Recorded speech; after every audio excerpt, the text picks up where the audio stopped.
All right, how many times in your lifetime have you said, all right, I cannot wait to watch the gymnasts in the Olympics? Guess what? My favorite wasn't my favorite as a kid. Now they're coming to Rochester. People, yeah. Tomorrow, the Kellogg's Tour of Gymnastics champions at the Blue Cross Arena Thursday. And Jordyn Wieber, a former Olympic gold medalist, part of the, what do they call you guys? The Fierce Five. Fierce Fierce Five. I almost said Fab Five. Five, but Fierce Five. That's right. We were looking at some of the highlights from your career. There are so many. I think for a lot of parents out there, they're wondering, of course, we all want our kids to be like you. How did you get your start? And, how did you find out you were so good, so young? Well, I started at age 4.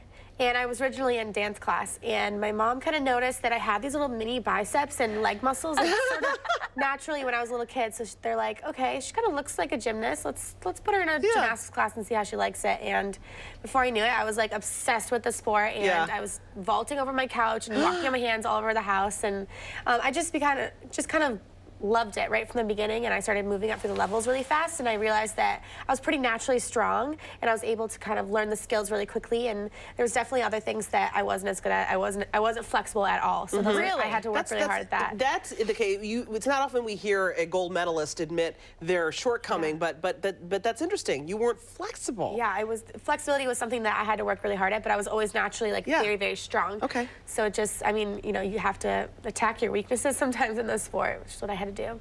And I imagine give up probably a lot of other extra free time and maybe some things that other kids were doing your age to just fully focus on gymnastics, right? At what age were you like, all right, we're all in? I think it was sort of right after I watched the 2004 Olympics. That was the first one I really watched on TV and understood what was going on. And I saw Carly Patterson win the all-around, and I looked at her and I was like, I want to be just like her. I want to go to the Olympics. And that's kind of when my dream became a goal for me. And then I first made the national team when I was 11 years old, and that's kind of when I was like, okay, I think I might be pretty good at this. Let's see how far I can go. And then I just started, making the national team year after year and competing internationally, and it just sort of became a little more real as the years went on. Yeah. Wow. You are a part of this tour now, and you're going to be with a bunch of other fantastic big names. But you said it's also about having fun too.